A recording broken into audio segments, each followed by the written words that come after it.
हमर जान आज हरदी से लटाइल बाड़ी हमर जान आज हरदी से लटाइल बाड़ी।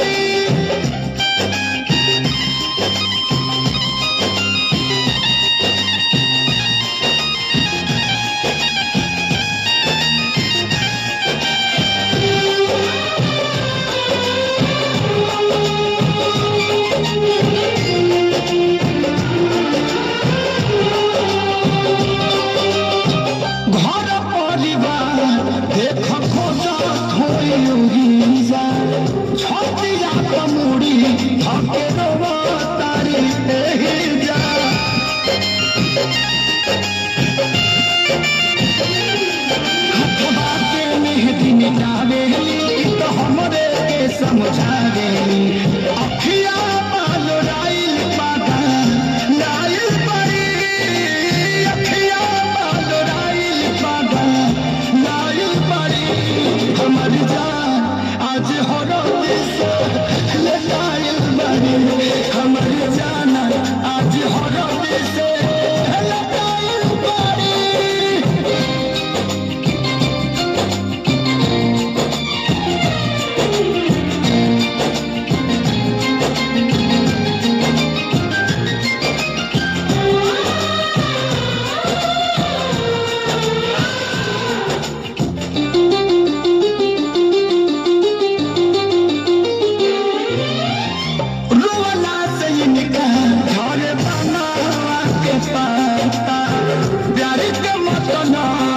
बुझिया जुए बुझाता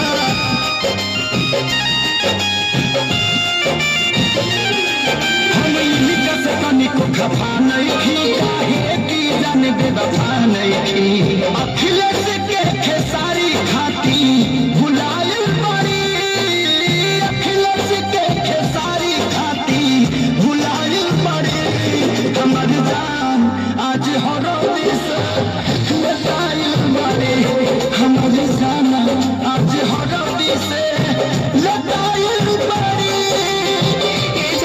हम लोग को छोड़ के ना जाए।